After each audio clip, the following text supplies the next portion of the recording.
Hello everyone. आज हमारे UPSI 2021 के पी बाई क्यू की हिंदी की 12वीं क्लास है।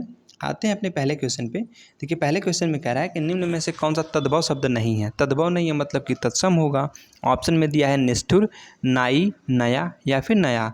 तो ऑप्शन नंबर ए बिल्कुल सही जवाब हो जाएगा, निष्ठुर। अगर हम बात करें निष्ठुर की तो निष्ठुर आपका एक तत्सम शब्द है, इसका तद्भव निठुर होता है। क्या होता है? निठुर। देखिए ऑप्शन नंबर डी में दिया है नया। नया एक तद्भव शब्द है, इसका तत्सम नव्य होता है। अगर हम बात करें ऑप्शन सी तो इसमें दिया है निडर। निडर भी आपका एक तद्भव शब्द है, इसका तत्सम निर्दर होता है। ठीक है, चलिए आगे चलते हैं। क्वेश्चन नंबर 2 कह रहा निम्नलिखित में से कौन सा शब्द कानन का पर्यायवाची है?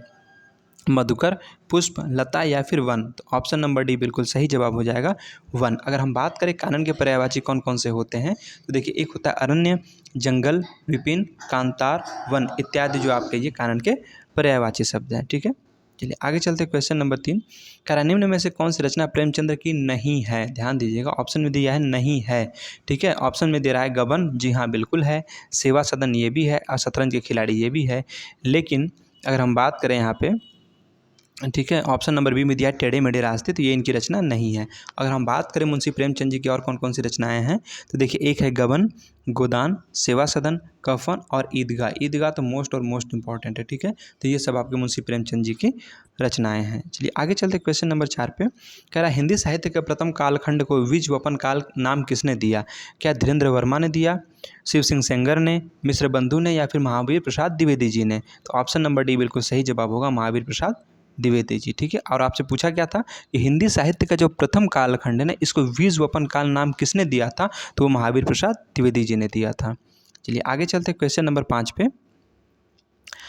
कह रहा निम्न में से विराम चिन्ह का प्रकार कौन सा नहीं है? विवरण चिन्ह हाँ बिल्कुल होता है, लाघव चिन्ह भी होता है, निर्देशक चिन्ह भी होता है, लेकिन उपदेशक चिन्ह कोई नहीं होता है। और आपसे वही पूछा है कि नहीं है, तो ऑप्शन नंबर सी बिल्कुल सही जवाब होगा। ठीक है, आगे चलते क्वेश्चन नंबर 6। कह रहा राम आम खाता है, इस वाक्य में क्रिया का कौन सा प्रकार है? क्या ये सकर्मक क्रिया है, अनेकार्थक क्रिया है, अकर्मक क्रिया है या फिर पूर्वकालिक क्रिया है? तो राम आम खाता है, अगर हम क्या लगा के प्रश्न करते हैं कि राम क्या खाता है, तो उत्तर मिलेगा कि राम आम खाता है। जब हमको उत्तर मिल जाता है ना, ठीक है, तो वहाँ पे हमारी सकर्मक क्रिया होती है, और जहाँ पे नहीं मिलता है वहाँ पे अकर्मक क्रिया होती है। तो यहाँ पे उत्तर हमको मिल रहा है कि राम क्या खाता है, तो राम आम खाता है। तो जब उत्तर मिला तो यहाँ पे आपकी सकर्मक क्रिया हो गई, यानी कि ऑप्शन नंबर ए बिल्कुल सही जवाब हो जाएगा। ठीक है, चलिए आगे चलते क्वेश्चन नंबर 7 पे। कह रहा इनमें से अंगरखा शब्द क्या है? क्या ये तत्सम है, देशज है, विदेशज है या फिर तद्भव है? तो अंगरखा आपका एक तद्भव शब्द होता है। ठीक है, क्या है? तद्भव, यानी कि ऑप्शन नंबर डी सही जवाब है। अगर हम बात करें कि अंगरखा का तत्सम क्या होता है, तो अंगरखा का तत्सम होता है अंगरक्षक। क्या होता है? अंगरक्षक। ठीक है, चलिए आगे चलते क्वेश्चन नंबर 8। कह रहा निम्नलिखित में से किसे ज्ञानपीठ पुरस्कार प्राप्त नहीं है? ठीक है, मतलब पूछा है ज्ञानपीठ पुरस्कार प्राप्त किसे नहीं है। क्या नरेश मेहता को, महादेवी वर्मा को, नागार्जुन को या फिर निर्मल वर्मा जी को? ठीक है, तो अगर हम बात करें इस हिसाब से तो ऑप्शन नंबर सी बिल्कुल सही जवाब हो जाएगा, नागार्जुन। इनको जो है ज्ञानपीठ पुरस्कार प्राप्त नहीं हुआ था। अगर हम बात करें यहाँ पे तो देखिए जो महादेवी वर्मा जी हैं, ठीक है, तो महादेवी वर्मा को 1982 ईस्वी में ज्ञानपीठ पुरस्कार मिला था। वहीं जी शंकर कुरूप की बात करें तो 1965 में मिला था, और निर्मल वर्मा को 1999 में और नरेश मेहता को 1992 में मिला था। एक बार फिर से, महादेवी वर्मा जी को 1982 में, जी शंकर कुरूप को 1965 में, निर्मल वर्मा को 1999 में और नरेश मेहता को 1992 में ज्ञानपीठ पुरस्कार मिला था। आगे चलते हैं क्वेश्चन नंबर 9। कह रहा है एक तो करेला दूजा नीम चढ़ा, इस लोकोक्ति का सही अर्थ क्या है? ऑप्शन में दिया है एक बुरा तो दूसरा उससे भी बुरा। बी में कह रहा है कि एक गुण के साथ दूसरा गुण, बुरे व्यक्ति की बुरी संगत, एक बुराई पर दूसरी बुराई। तो इस हिसाब से हमारा ऑप्शन नंबर डी बिल्कुल सही जवाब होगा कि एक बुराई पर दूसरी बुराई। ठीक है, यानी कि ऑप्शन नंबर डी। क्या कह रहा था हमसे यहाँ पे कि एक तो करेला दूजा नीम चढ़ा, मतलब कि एक बुराई पर दूसरी बुराई, यानी कि ऑप्शन नंबर डी बिल्कुल सही जवाब होगा। ठीक है, चलिए आगे चलते क्वेश्चन नंबर 10 पे। कह रहा है कि सुनी केवट के बैन प्रेम लपेटे अटपटे, बिहसे करुणायन चितई जान की लखन तन। ठीक, इसमें कौन सा छंद है? क्या छप्पा है, सोरठा है, गीतिका है या फिर उल्लाला है? तो इसमें जो आपका है वो सोरठा है। ठीक है, यानी कि ऑप्शन नंबर बी बिल्कुल सही जवाब होगा। अगर हम बात करें सोरठा की तो यह दोहा का उल्टा होता है। ठीक है, बहुत बार एग्जाम में पूछा है कि दोहा का उल्टा क्या होता है, तो दोहा का उल्टा आपका सोरठा होता है। अगर हम बात करें सोरठा की तो इसके प्रथम और तीसरे चरण, मतलब पहले और तीसरे चरण में 11-11 और दूसरे और 13, मतलब दूसरे और चौथे चरण में आपकी 13-13 मात्राएं होती हैं। ठीक है, आइए इस पे मात्रा लगाते हैं। देखिए इसमें एक मात्रा, यहाँ पे भी एक मात्रा, एक एक दो, दो दो चार, चार एक पाँच, छः, छः दो आठ, आठ दो 10 और एक 11। देखिए ठीक है, पहले में आपकी कितनी हो गई, 11 मात्रा हो गई। अगर हम बात करें दूसरे में तो देखिए 2 3, 3 एक 4, 4 दो 6, 6 दो 8, 8 एक 9, 10, 11, 11 दो 13। ठीक है, 11 और 13, वैसे ही नीचे भी 11 और 13 होंगे। ठीक है, तो वही हमने क्या बताया आपको सोरठा में, ठीक है, इसमें प्रथम और तीसरे चरण में 11-11। देखिए पहले में और तीसरे में इसमें 11-11 मात्राएं, और दूसरे में और चौथे में आपकी 13-13 मात्राएं होती है। ठीक है, चलिए आगे चलते हैं क्वेश्चन नंबर 11 पे। कह रहा है कविता को भाव योग किसने कहा। ठीक है, कविता को भाव योग किसने कहा। ऑप्शन दिया है रामचंद्र शुक्ल, महावीर प्रसाद द्विवेदी, हजारी प्रसाद द्विवेदी या नामवर सिंह। ठीक है, तो 11 का हमारा ऑप्शन नंबर ए बिल्कुल सही जवाब होगा, रामचंद्र शुक्ल जी। ठीक है, चलिए आगे चलते हैं क्वेश्चन नंबर 12 पे। कह निम्नलिखित में से कौन सा शब्द उत्कर्ष का विलोम है। आपसे पूछा उत्कर्ष का विलोम, क्या अपकर्ष होता है, अंत, पतन या फिर उपकर्ष होता है। तो भाई उत्कर्ष का पूछा है। ठीक है, तो उत्कर्ष का आपका विलोम हो जाएगा अपकर्ष। क्या होता है, अपकर्ष, यानी कि ऑप्शन नंबर ए बिल्कुल सही जवाब होगा। ठीक है, अगर वहीं हम बात करें, ठीक है, जैसे ऑप्शन नंबर उत्कर्ष का तो आपका अपकर्ष हो गया। ठीक है, जैसे आपका देखिए यहाँ पे दिया है अंत, ऑप्शन नंबर बी में, तो अंत का विलोम आपका हो जाएगा शुरू या तो फिर आरंभ। अगर वहीं हम बात करें, ठीक है, उत्थान की, तो उत्थान का होता है पतन। देखिए ऑप्शन नंबर सी में दिया है पतन, तो पतन का विलोम उत्थान हो जाता है। ठीक है, यानी उत्कर्ष का आपका अपकर्ष होता है। क्वेश्चन नंबर 13 कह रहा है कि मैं बाजार जाता हूँ, इस वाक्य में वाच्य का कौन सा प्रकार है। क्या इसमें कर्मवाच्य है, भाववाच्य है, कर्तृवाच्य या इनमें से कोई नहीं। ठीक है, तो इसका ऑप्शन नंबर आपका सी बिल्कुल सही जवाब हो जाएगा, यानी कि इसमें कर्तृवाच्य है। मैं बाजार जाता हूँ, तो इसमें आपका क्या है, कर्तृवाच्य। ठीक है, अगर हम बात करें अगले क्वेश्चन की, क्वेश्चन नंबर 14 की, तो कह रहा अपभ्रंश भाषा का काल कौन सा है। आपसे पूछा जो अपभ्रंश भाषा है ना, इसका काल कौन सा है। क्या 1500 ईसा पूर्व से 500 ईसा पूर्व तक, 500 ईसा पूर्व से 1000 ईसा पूर्व तक, या फिर 1000 से 1500 ईसा पूर्व ईस्वी तक, या फिर 500 ईसा पूर्व से एक ईसा पूर्व तक। ठीक है, तो इसका हो जाएगा ऑप्शन नंबर आपका बी बिल्कुल सही जवाब होगा। ठीक है, यानी कि अगर हम बात करें 500 ईस्वी से लेकर 1000 ईस्वी तक होगा। ठीक है, यानी कि ऑप्शन नंबर बी बिल्कुल सही जवाब है। यानी अपभ्रंश भाषा का जो काल है ना, वो आपका 500 ईस्वी से लेकर 1000 ईस्वी तक है। ठीक है, चलिए आगे चलते हैं क्वेश्चन नंबर 15। कह रहा है सब में व्याप्त रहने वाला।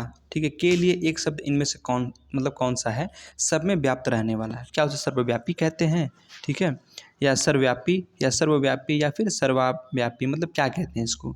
ठीक है, तो इसका आपका ऑप्शन नंबर बी अरे सी बिल्कुल सही जवाब होगा, सर्वव्यापी कहते हैं। क्या कहते हैं, सर्वव्यापी, यानी सब में व्याप्त रहने वाला, उसको हम सर्वव्यापी कहते हैं। चलिए आगे चलते क्वेश्चन नंबर 16। कह रहा इनमें से कौन सा शब्द शुक्ल का विलोम है। आपसे पूछा शुक्ल का विलोम, क्या कृष्ण होता है, श्वेत होता है, श्याम होता है या फिर उष्ण होता है। तो कृष्ण का विलोम आपका जो होता है ना, वो होता है कृष्ण। क्या होता है, शुक्ल का विलोम कृष्ण होता है, यानी कि ऑप्शन नंबर बी बिल्कुल सही जवाब। ठीक है, अगर वहीं हम बात करें श्वेत, तो श्वेत का आपका विलोम होता है, ठीक है, श्याम। क्या होता है, श्याम। अगर हम बात करें जैसे यहाँ पे देखिए दिया है उष्ण, तो उष्ण का विलोम अगर आपसे पूछे तो शीत होता है। क्या होता है, शीत। ठीक है, चलिए आगे चलते क्वेश्चन नंबर 17 पे। कह रहा राम संज्ञा का कौन सा प्रकार है। क्या ये जातिवाचक संज्ञा है, ना जी ना, बिल्कुल नहीं। ठीक है, क्योंकि जातिवाचक में एक जाति का बोध होता है। व्यक्तिवाचक है, समूहवाचक है, समूहवाचक भी नहीं होगा, ये भाववाचक भी नहीं है। तो राम क्या है, एक व्यक्तिवाचक संज्ञा है। ठीक है, यानी कि ऑप्शन नंबर बी बिल्कुल सही जवाब होगा। ठीक है, चलिए आगे चलते क्वेश्चन नंबर 18 पे। कह रहा इनमें से कौन सा, ठीक है, इनमें से कौन अंक का एक अर्थ नहीं है। आपसे पूछा है कि अंक का अर्थ नहीं है, चिन्ह, भाग्य, गोद या फिर चंद्रमा। तो देखिए अगर हम बात करें अंक का अर्थ, तो देखिए चिन्ह भी होता है, ठीक है, भाग्य भी होता है ना, और आपका गोद भी होता है अंक मतलब, लेकिन चंद्रमा नहीं होता है, यानी कि ऑप्शन नंबर डी बिल्कुल सही जवाब होगा। ठीक है, अगर हम बात करें अंक के अर्थ की, तो देखिए एक गोद होता है, चिन्ह होता है और एक संख्या भी होती है, लेकिन चंद्रमा नहीं होता है। ठीक है ना, चलिए अगला क्वेश्चन। कह रहा आदिकाल का संभावित समयारंभ कौन सा माना गया है। जो आदिकाल है ना, इसका संभावित समयारंभ कौन सा माना गया है, ठीक है, आदिकाल का। तो इसमें हमारा जो होगा आपका ऑप्शन नंबर डी जो हो जाएगा। ठीक है, यानी 10-50। ठीक है, ये बिल्कुल सही जवाब होगा। ठीक है, चलिए आगे चलते हैं क्वेश्चन नंबर 20। कह रहा अधिक का विलोम शब्द क्या है। अधिक का विलोम पूछा है, क्या न्यून होता है, अनाहर होता है, अपकर्ष होता है या फिर लघु होता है।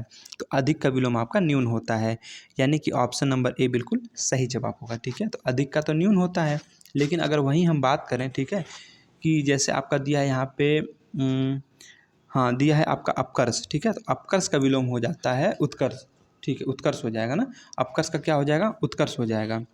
चलिए आगे चलते हैं क्वेश्चन नंबर 21 पे। कह रहा है, आप भला तो जग भला, इस वाक्य में रेखांकित शब्द कौन सा सर्वनाम है, ठीक है। मतलब आप में पूछा है कौन सा सर्वनाम है। आप भला तो जग भला, और आप में कौन सा सर्वनाम होगा, क्या निश्चयवाचक सर्वनाम है, निजवाचक है, पुरुषवाचक है, फिर अनिश्चयवाचक है, ठीक है। तो इसका हमारा ऑप्शन नंबर बी बिल्कुल सही जवाब होगा, निजवाचक। देखिए जहाँ स्वयं के लिए बात की जाती है ना, उसे हम निजवाचक सर्वनाम के अंतर्गत रखते हैं। तो यहाँ पे हमारा ऑप्शन नंबर बी बिल्कुल सही जवाब हो जाएगा, ठीक है। चलिए आगे चलते हैं क्वेश्चन नंबर 22 पे। तो क्वेश्चन नंबर 10 में क्या कह रहा है, उपसर्ग का प्रयोग कहाँ किया जाता है, ठीक है। तो उपसर्ग हमने बताया एक शब्दांश होते हैं, ठीक है, जो कि शब्द के आगे जुड़ते हैं, ठीक है। तो इसमें कह रहा है शब्द के अंत में नहीं, शब्द के अंत में तो हम प्रत्यय का प्रयोग करते हैं, शब्द के मध्य में, शब्द के मध्य में किसी का प्रयोग नहीं करते हैं, शब्द के आदि में या फिर इनमें से कोई नहीं, ठीक है। तो इसका जो होगा हमारा ऑप्शन नंबर सी बिल्कुल सही जवाब है, यानी कि शब्द के आदि में, यानी कि शब्द के आगे, ठीक है। चलिए आगे चलते हैं क्वेश्चन नंबर 23 पे। कह रहा है निम्नलिखित में से कौन सा शब्द स्त्रीलिंग है, आपसे स्त्रीलिंग पूछा है, ठीक है, स्त्रीलिंग पूछा है। क्या नगर, देश, द्वीप या फिर झील। तो ऑप्शन नंबर हमारा डी बिल्कुल सही जवाब हो जाएगा, झील। नहीं कहते हैं झील बड़ी है, ठीक है, या झील गहरी है। तो अब क्या यहाँ पे हमारा स्त्रीलिंग शब्द हो जाता है ये। आगे चलते क्वेश्चन नंबर 24 पे। क्वेश्चन नंबर 24 कह रहा भारत का प्रथम समाचार पत्र कौन सा था, ठीक है। उद्दंड मार्टन, ब्राह्मण, बंगाल गजट या फिर समाचार दर्पण। इस हिसाब से हमारा ऑप्शन नंबर सी बिल्कुल सही जवाब होगा, बंगाल गजट, ठीक है। कौन सा था, बंगाल गजट। क्योंकि आपसे पूछा है कि भारत का पहला समाचार पत्र कौन सा था, तो आपका बंगाल गजट था, ठीक है, उद्दंड मार्तन नहीं है, ठीक है। कौन सा है, बंगाल गजट है। चलिए आगे चलें, आगे चलते क्वेश्चन नंबर 25 पे। कह रहा निम्नलिखित में से कौन सी भाषा भारूपीय परिवार की नहीं है, ठीक है, भारूपीय परिवार की भाषा नहीं है। ऑप्शन में आ जाए गुजराती, हिंदी, मलयालम या फिर मराठी। तो देखिए अगर हम बात करें तो गुजराती भी है, ठीक है, हिंदी भी है और मराठी भी है, बट मलयालम नहीं है, ठीक है। तो इस हिसाब से ऑप्शन नंबर सी बिल्कुल सही जवाब हो जाएगा, ठीक है, मलयालम। अगर हम बात करें मलयालम की, जो मलयालम है ना, ये आपकी द्रविड़ भाषा परिवार से संबंधित है। आगे चलते हैं क्वेश्चन नंबर 26 पे। कह रहा है जैसे वह आया वैसे ही चला गया, इस वाक्य में अधोरेखित शब्दों का सर्वनाम का प्रकार कौन सा है, ठीक है, यानी जैसे में और वैसे में, इसमें कौन सा आपका सर्वनाम है। क्या प्रश्नवाचक सर्वनाम है, ना जी ना, क्योंकि प्रश्नवाचक में तो प्रश्न किया जाता है। क्या संबंधवाचक है, पुरुषवाचक है या फिर निश्चयवाचक। तो निश्चयवाचक तो नहीं है, क्योंकि निश्चितता का बोध हो रहा है। पुरुषवाचक भी नहीं है, फिर कौन सा होगा। तो देखिए जैसे वैसे ये आपके संबंधवाचक सर्वनाम के अंतर्गत आते हैं।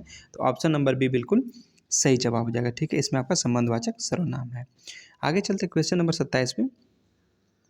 कह रहा बिहारी हिंदी की बोली का नाम है, ठीक है, बिहारी हिंदी की बोली का नाम है, मतलब क्या बुंदेली, मगही, बघेली या फिर छत्तीसगढ़ी। तो ऑप्शन नंबर बी बिल्कुल सही जवाब हो जाएगा, मगही, ठीक है। अगर हम बात करें बिहारी हिंदी को जो है ना मगही कहा जाता है, जो बिहारी हिंदी है इसी को मगही कहा जाता है। मगही और मैथिली जो है पूर्वी बिहारी की दो बोलियाँ हैं, किसकी, पूर्वी बिहारी की दो बोलियाँ हैं। चलिए आगे चलते हैं हम क्वेश्चन नंबर 28 पे। कह रहा खुमान रासो किसकी प्रसिद्ध रचना है। क्या सारंगधर की है, नरपति नाल की है, दलपति विजय की है या फिर जगनिक की है, ठीक है। तो खुमान रासो किसके, कल के प्रैक्टिस सेट में हमने बताया था, ये आपकी दलपति विजय की है, किसकी, दलपति विजय, यानी कि ऑप्शन नंबर सी बिल्कुल सही जवाब। तो खुमान लासो किसकी है, दलपति विजय की रचना है। अगर वहीं हम बात करें परमार लासो की, तो ये आपकी जगनिक की है। जैसे खुमान लासो तो दलपति विजय की हो गई और परमार लासो आपकी जगनिक की है। वहीं बात करें पृथ्वीराज रासो की तो चंद्रबरदाई की है, और विजयपाल रासो आपकी नल सिंह की है, और बिसल देव रासो आपकी नरपति नालजी की है, ठीक है। चलिए अगले क्वेश्चन पे चलते हैं। क्वेश्चन नंबर 29 कह रहा है बीती विभावरी जागरी, अंबर पनघट में डूबो रही, तार तार घट ऊषा नागरी में कौन सा अलंकार है। ध्यान दीजिएगा, कह रहा है बीती विभावरी जागरी, अंबर पनघट में डूबो रही तार तार, ठीक है, डूबो रही तारा, एक मिनट फिर से पढ़ते हैं। कह रहा है बीती विभावरी जागरी, अंबर पनघट में डूबो रही, तारा घट उषा नागरी में कौन सा अलंकार है। क्या अनुप्रास अलंकार है, श्लेष अलंकार है, उपमा है या फिर रूपक है। इसमें आपका हो जाएगा रूपक अलंकार, यानी कि ऑप्शन नंबर आपका डी बिल्कुल सही जवाब होगा, ठीक है। चलिए आगे चलते हैं क्वेश्चन नंबर 30। कह रहा है निम्नलिखित में से किस वाक्य में भाववाच्य का प्रयोग हुआ है, ठीक है, भाववाच्य का प्रयोग। ऑप्शन ए में दिया है दादी से चला नहीं जाता, मोहन ने खाना नहीं खाया, कुलियों ने सामान नहीं उठाया, मैंने दरवाज़ा नहीं खोला, ठीक है। तो इसका हो जाएगा ऑप्शन नंबर ए, यानी कि बिल्कुल सही जवाब है कि दादी ने दादी से चला नहीं जाता। देखिए हमने कल के प्रैक्टिस सेट में आपको बताया था, ठीक है, भाववाच्य क्या होता है। इसमें आपकी समर्था और असमर्थता दोनों का बोध होता है। तो यहाँ पे दिया दादी से चला नहीं जाता, मतलब कहीं ना कहीं एक असमर्थता की भावना छिपी है यहाँ पे, इसलिए यहाँ पे भाववाच्य होगा। आगे चलते क्वेश्चन नंबर 31। कह रहा गोरी सवैं सेज पर मुख पर डारे केस, यह किसका प्रसिद्ध कथन है। गोरी सोवैं सेज पर मुख डारे केस, यह किसका प्रसिद्ध कथन है। क्या विद्यापति की है, अमीर खुसरो की है, जगनी की है, या फिर चंद्रवरदाई की है। तो ये जो आपका है ना, ये अमीर खुसरो की है, यानी कि ऑप्शन नंबर बी बिल्कुल सही जवाब होगा। ठीक है, तो प्रश्न क्या पूछा था कि गोरी सोवैं सेज पर मुख पर डारे केस, ये आपकी अमीर खुसरो की प्रसिद्ध कथन है। ठीक है, चलिए अगर हम बात करें अगले क्वेश्चन नंबर 32। कह रहा इनमें से कौन सा शब्द तत्सम है। आपसे तत्सम पूछा है, रुक्ष, सूरज, सामन या फिर बिच्छू। देखिए जो रुक्ष है ना, ये आपका तत्सम शब्द है, यानी कि ऑप्शन नंबर ए बिल्कुल सही जवाब। ठीक है, तो अब रुक्ष तो आपका क्या है, रुक्ष जो आपका तत्सम है, तो इसका तद्भव आपका रूखा होता है। तो रुक्ष का तद्भव क्या होता है, रूखा। अगर वहीं हम बात करें, ठीक है, जैसे आपका है बिच्छू, तो बिच्छू है, तो इसका अगर हम पूछें आपसे कि तद्भव क्या होता है, ठीक है, तो बिच्छू जो है, मतलब बिच्छू तो आपका तद्भव है, इसका तत्सम आपका वृश्चिक होता है। क्या होता है, वृश्चिक। और सूरज आपका दिया है, तो सूरज तो आपका एक तद्भव है, इसका तत्सम जो होता है वो होता है सूर्य। ठीक है, तो बिच्छू का तत्सम वृश्चिक, सूरज का तत्सम सब सूर्य होता है। आगे चलते क्वेश्चन नंबर 33। कह रहा है यथाशक्ति में कौन सा समास है। क्या द्विगु समास है, बहुब्रीहि समास है, तत्पुरुष समास है, या फिर अव्ययी भाव समास है। देखिए जैसी बात यहाँ पे कर रहे हैं यथाशक्ति की, तो यथा इसमें क्या आपका उपसर्ग है, इसमें अव्यय एक तरह से हो जाता है। ठीक है, तो ये अव्ययी भाव समास है, यानी कि ऑप्शन नंबर डी बिल्कुल सही जवाब। ठीक है, तो अगर हम बात करें अव्ययी भाव समास की, तो देखिए इसमें आता है यथाशक्ति, आजन्म, प्रतिदिन, भरपेट। ठीक है, ये सब इनके उदाहरण होते हैं। चलिए आगे चलते हैं हम। कह रहा अनुच्छेद पढ़कर दिए गए सवालों के सही जवाब चुनिए, यानी 34 से 36 तक जो प्रश्न आपके हैं ना, इसे अनुच्छेद को पढ़ के जवाब देने हैं। कह रहा है कि आदिकाल से ही मनुष्य के लिए सबसे समीप मनुष्य है।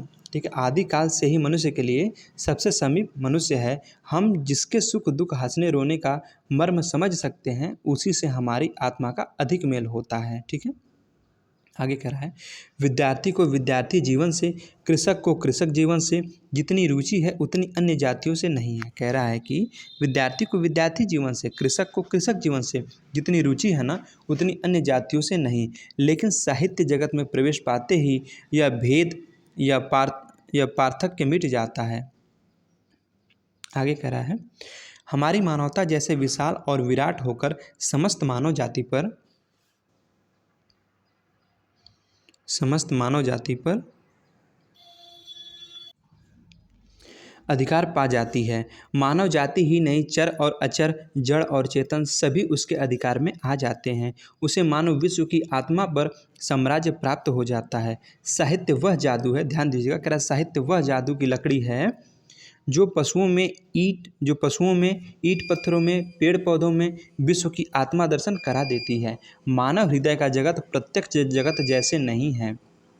आगे कह रहा है हम मनुष्य होने के कारण, ठीक है, हम मनुष्य होने के कारण मानव जगत के प्राणियों में अपने को अधिक पाते हैं। उनके सुख दुख, ठीक है, हर्ष विषाद से ज़्यादा विचलित होते हैं। साहित्यकार का संवेदना जगत अपेक्षाकृत विस्तार लिए होता है। सच्चे साहित्यकार का यही लक्षण है कि उसके भाव में व्यापकता हो, उसका विश्व की आत्मा के साथ ऐसा सामंजस्य स्थापित हो गया हो कि उसके भाव प्रत्येक प्राणी को अपने ही भाव प्रतीत हों।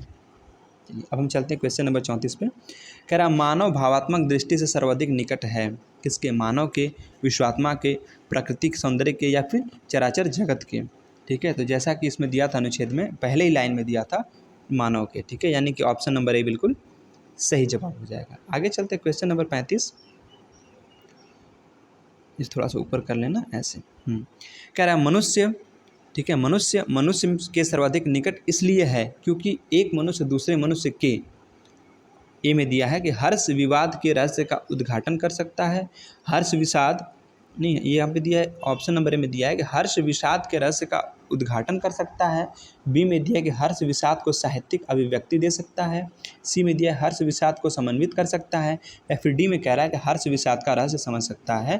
तो इसका सही जवाब होगा ऑप्शन नंबर डी, यानी कि हर्ष विषाद का रहस्य समझ सकता है। ठीक है, चलिए अगला क्वेश्चन नंबर 36। कह रहा वास्तविक साहित्यकार वह है, ऑप्शन में क्या दिया है कि जिसकी भावाभिव्यक्ति से पाठक का तादात्म्य हो सके, जो विश्वात्मा जो विश्वात्मा का ही स्वरूप हो, जिसका अनुभव क्षेत्र विशद व्यापक हो, जो सबके सुख दुख को अभिव्यक्ति दे सके। ठीक है, कौन सा होगा इसमें? तो हमारा जो होगा ऑप्शन नंबर बी बिल्कुल सही जवाब होगा कि जो विश्वात्मा का सही स्वरूप हो। ठीक है, तो ऑप्शन नंबर बी बिल्कुल सही जवाब होगा। चलिए आगे चलते क्वेश्चन नंबर 37 पे। कह रहा हर काम को देर से करने वाला। अब देखिए हमारे अनुच्छेद वाले प्रश्न खत्म हो गए हैं। ठीक है, कह रहा हर काम को देर से करने वाला, इस वाक्यांश के लिए उपयुक्त शब्द लिखिए। मतलब कौन सा है जो मतलब हर काम को देर से करने वाला, इसको क्या कहते हैं? क्या दीर्घ सूची, दीर्घदर्शी, अदूरदर्शी या फिर विलंबी? इसको क्या कहते हैं? तो इसको हम दीर्घ सूची कहते हैं। क्या कहते हैं? दीर्घ सूची, यानी कि ऑप्शन नंबर ए बिल्कुल सही जवाब। तो प्रश्न क्या पूछा था कि हर काम को देर से करने वाला, इस वाक्यांश के लिए उपयुक्त शब्द क्या है? तो दीर्घ सूची है। ठीक है, चलिए आगे चलते क्वेश्चन नंबर 38। कह रहा किस शब्द में अन उपसर्ग का प्रयोग नहीं हुआ है? ध्यान दीजिएगा, कह रहा उपसर्ग का प्रयोग नहीं हुआ है। ऑप्शन में दिया है अनुपम, अनुचित, अनिच्छा या फिर अनुगमन। ठीक है, तो इसमें आपका ऑप्शन नंबर डी बिल्कुल सही जवाब हो जाएगा, अनुगमन। इसमें आपका अनुपसर्ग का प्रयोग नहीं किया गया। बाकी अनुपम में भी है, अनिच्छा में भी है और अनुचित में भी है। ठीक है, इसमें आपके अनुपसर्ग का प्रयोग किया है, बट अनुगमन में नहीं किया गया है। चलिए आगे चलते क्वेश्चन नंबर 39 में। कह रहा है विभाव के दो प्रकार कौन कौन से हैं? विभाव के दो प्रकार, क्या आलंबन उद्दीपन है, स्थायी संचारी हैं, अनुभाव स्थायी हैं या फिर आलंबन संचारी हैं? तो अगर हम बात करें विभाव की, तो विभाव के दो प्रकार कौन कौन से होंगे इसमें? तो आपका एक आलंबन होता है और एक उद्दीपन होता है। ठीक है, यानी कि ऑप्शन नंबर आपका ए बिल्कुल सही जवाब होगा। ठीक है, चलिए अगर हम बात करें आलंबन की, क्या आलंबन किसे कहते हैं? तो जिसके कारण स्थायी भाव की उत्पत्ति होती है ना, ठीक है, उसे हम आलंबन कहते हैं। ठीक है, और उद्दीपन स्थायी भाव को तीव्र करने वाली जो परिस्थिति होती है, ठीक है, उसको हम उद्दीपन कहते हैं। ठीक है, चलिए आगे चलते क्वेश्चन नंबर 40 और आज का लास्ट क्वेश्चन है ये। कह रहा निम्नलिखित में से एक वचन शब्द कौन सा है? आपसे पूछा एक वचन। ठीक है, क्या दर्शन, घरों, नदी या फिर लताओं? तो एक वचन में आपका हो जाएगा नदी। क्या है? नदी। ठीक है, जैसे दर्शन दिए, तो दर्शन क्या है आपका? ऑलरेडी बहुवचन में है। ठीक है, घरों, लताओं ये सब बहुवचन में, लेकिन नदी आपका एक वचन में है। ठीक है,